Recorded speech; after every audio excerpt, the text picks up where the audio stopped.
Hey everyone, this is part 2 of my modernized Kurt Cobain Mustang guitar build. In part 1, I went over all the supplies I got, and in this part, I'm going to go over the building process, which I've recorded, well, mostly all of it. There's some parts of the building process I managed to miss, or I either just cut out because it was super tedious and I didn't feel like just showing it on camera. Which I've also sped up the footage so you didn't have to see me like painstakingly go through the entire process for one speed because it is quite boring.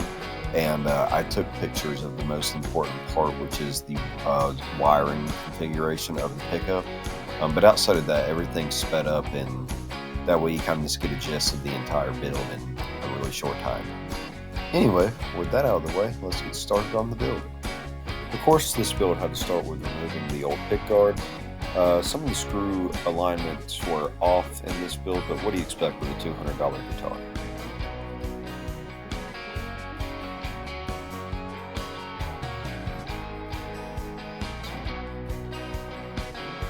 Next came the pickups and the switch. As you can see, I forgot to cover the body with something while I was unscrewing the pickups and the switch, so I had to take a quick little break and put something over the area where I was unscrewing everything.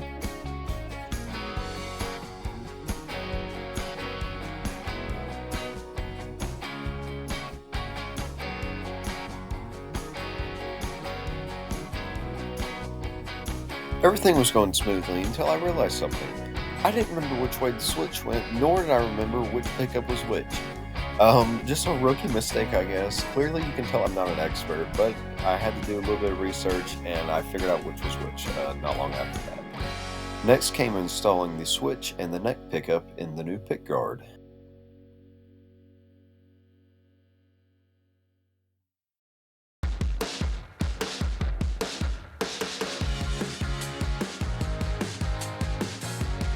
Now you just saw there in those last few seconds that I was desoldering the bridge pickup.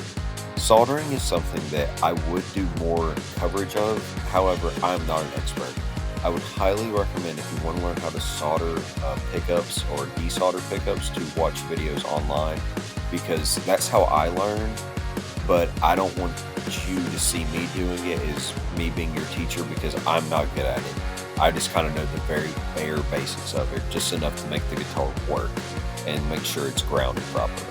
Another reason I took a pause here is because I didn't want to show you my soldering process. For one, I messed it up the first go round. I went to go plug in the guitar and tap the pickup with the screwdriver to see if it would make noise, and it made nothing, so I had to go back and redo the soldering. Also, I lost the footage somehow, so woohoo! But yeah, I will show you a picture, however, of how I soldered the. So here is where I installed the pickup. The hot or black wire goes into the middle, and the green and bare wire I wrapped together and stuck in because they are the grounding wires. And yeah, that was pretty much it. It's fairly simple, but I just didn't look at the instruction sheet right because all your Seymour Duncan pickups come with a little instruction manual, and that is like vital in order for you to plug in, or I should say solder in pickups. Like I said, I'm not an expert, and you can tell because I melted some of the wiring with the soldering iron, but you know, things happen. It works. It's not perfect, but it works, and it's, I think, safe. So yeah. So if any of y'all are experts on soldering and you're like, oh my god, this is awful, this is terrible, please cut me a break. Like, I know I'm not the best, but I'm trying. The whole point of these videos is to show you my process of how I did it. And if you want to follow the same way, you can. If you don't want to, you don't have to. Anyway, now that I have the pickups all wired up and ready to go, it's time to put everything back together. This was a bit more of a tedious process because, again, like I said in the beginning, these screw holes were not lined up perfectly, so that's going to come into play in a minute. But also trying to get the wires to all fit into the body cavity took a little while. You can see that too in the video. But it's just all part of the process. I could have technically zip tied them, but I didn't feel like doing it on that. Good lord, I'm just going to close it up and never open it again. So unless that is the pods blow up, but even then I want to open up the body completely. But yeah, anyway, here's the rest of that.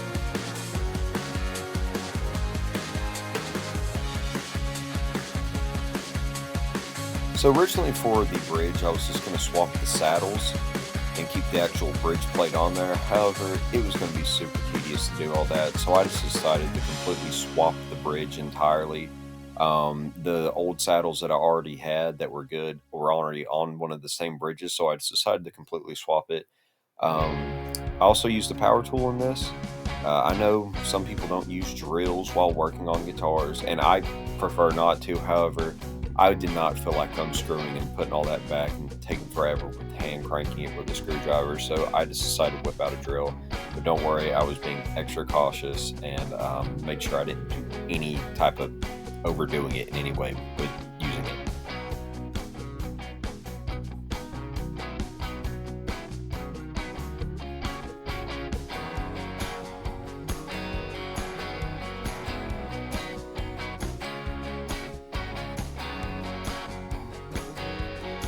Just when I thought it was done, the pick guard did not fully line up with the neck pocket. It was a little bit too much. It had a little bit too much excess on one side. And that's kind of to be expected when you get a cheap pick guard off of eBay. It's not going to be perfect. But with a file, I just quickly shimmed it down and it was ready to go.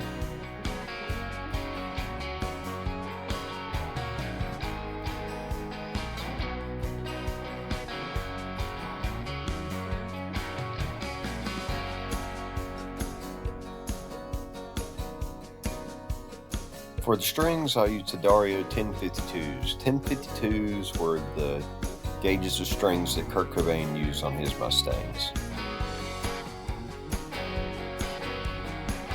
So I want to start by saying I'm not dissing on the Dario, but I would not use them for this build. Neither would I use Ernie Balls or really any other guitar strings company, which I'll get to my recommendation in a minute.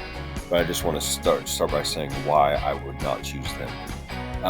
To start, they are so hard to break in. I have, intonated the guitar. I've made sure the nut was right. I've made sure the tuners are right. I've made sure everything on this guitar was right for like 3 or 4 days in a row.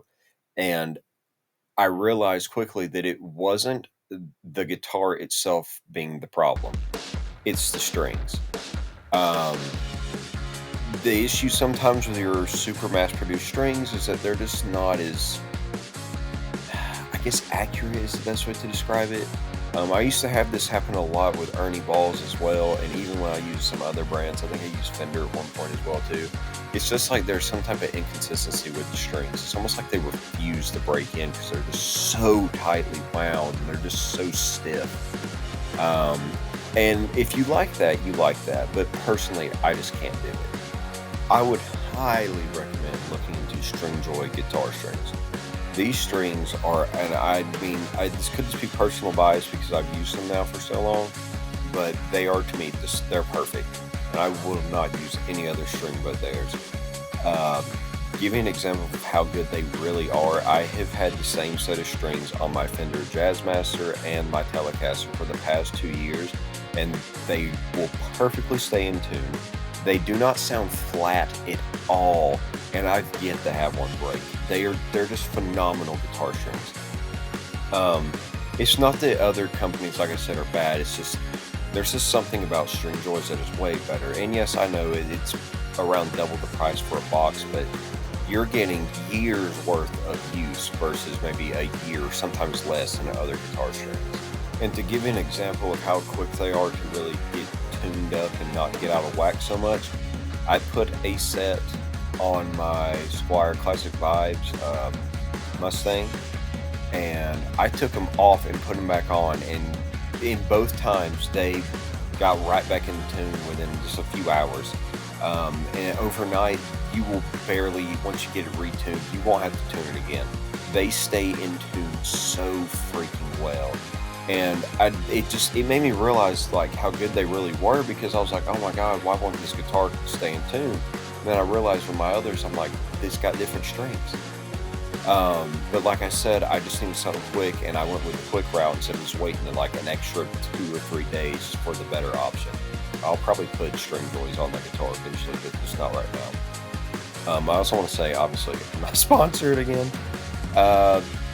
I genuinely enjoy these strings. I love their signature series. I would recommend for if you're wanting the Kurt Cobain, they have 1052s, but I usually play within the 1040s range. It's just really not necessarily light, but it just they feel really comfortable.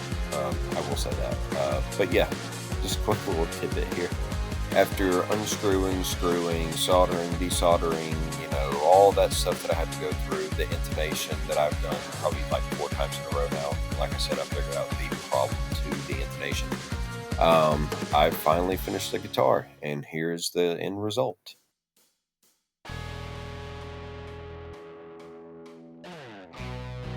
I am absolutely thrilled with how this guitar came out.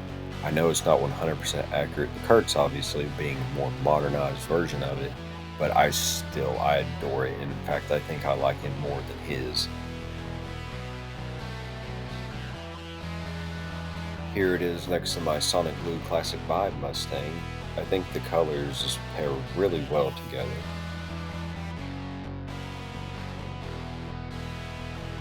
You can see here how thin the Sonic Mustang bodies are, and it's the same with the Bullet Mustangs as well. They're really thin bodies, and the necks are really thin too. The classic vibes are a bit more thicker. That's not necessarily a bad thing, but if you really want that lightweight guitar, you're going to want to go with the Sonic one for sure. Also, let me know if you want to see any more of this classic vibe Mustang. It's a really cool guitar, and I don't mind making a video on it. So yeah, that just about does it for this video. For part 3, which will be the demo, I hope to have that out within a few weeks, maybe next week if I'm lucky. Just still trying to make sure that the strings are the problem and not my work.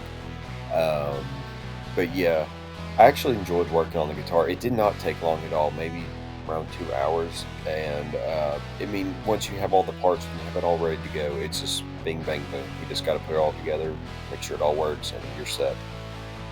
But yeah, until the next video, I will catch you around. So see ya. Yeah, I know the music's still bad, but for the last one, I decided to put an actual, how do I say this, good song.